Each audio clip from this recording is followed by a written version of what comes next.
المسابقات الكوميدي ستاند اب للانتقادات بسبب عبارة وصفت بأنها إساءة وتنمر على الكوميدي المغربي حسن مكيت، الذي قرر اللجوء إلى السلطات والقضاء. وفي الحلقة السابقة من برنامج ستاند اب، قدم المشارك حمزة الأسمر فقرة كوميدية أمام لجنة التحكيم حول الصالات الرياضية، تضمنت تعليقاً على الصور في جدران الصالة. وقال عن هذه الصور إنها لا تناسب قاعة رياضية، لأن من بينها صورة لحسن مكيت، بالرغم من أنه لم يجري يوماً بحسب تعبيره. أعلن الممثل ورئيس النقابة الوطنية للمهن والفنون الدرامية مسعود بوحسين عبر فيسبوك تضامنه على إثر التوظيف غير الموفق لاسم الفنان حسن مكيت من قبل أحد المتبارين في برنامج تلفزي كوميدي بشكل جارح، مع ذكره بالاسم، زيادة على بثه ونشره دون أي تدخل أو تصويب أو تعديل أو توجيه، لا من قبل القناة والأمن طرف المشرفين على البرنامج.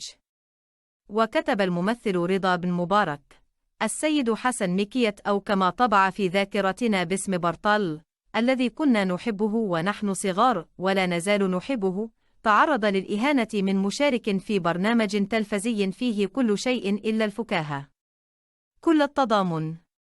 أنت كبير في عيوننا والمغاربة يحبونك.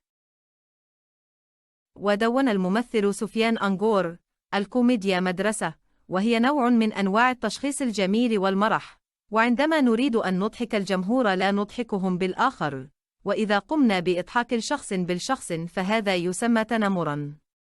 وتابع: هذه نقطة يجب على كل ممثل كوميدي أن يستوعبها ويضعها أمامه.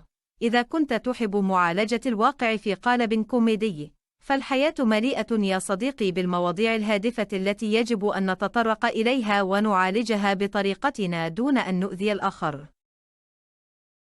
في الحقيقة، يحز في نفسي ما تعرض له أخي وصديقي حسن مكيت من تنمر، سواء كان عن قصد أو بدون قصد.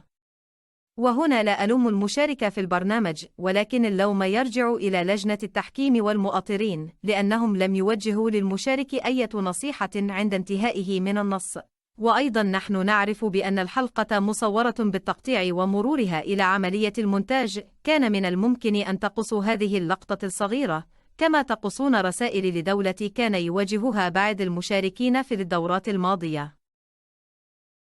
في المقابل كتب أسامة: يقول الناس إن الكوميديا في التلفزيون المغربي سمجة، إليكم سبب سماجتها، فبغض النظر عن الكثير من التبوهات المحرم الخوض فيها مثل الجنس والدين والعرق واللغة وغيرها، إذا قررت المزاح مع أحد فلن يتقبله بروح رياضية وسيرفع دعوى ضدك. أتمنى أن يدرك الناس في المغرب يوما معنى حرية التعبير. كذلك راسل حسن مكيت الهيئة العليا للسمعي البصري مستنكرا العبارة التي وردت في الحلقة بحسب وسائل إعلام مغربية.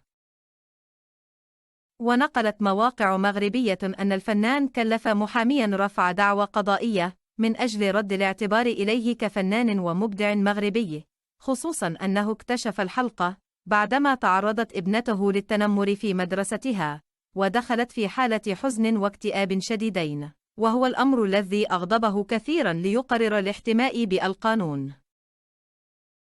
وفي الأخير لا تنسوا الاشتراك في القناة ليصلكم كل جديد.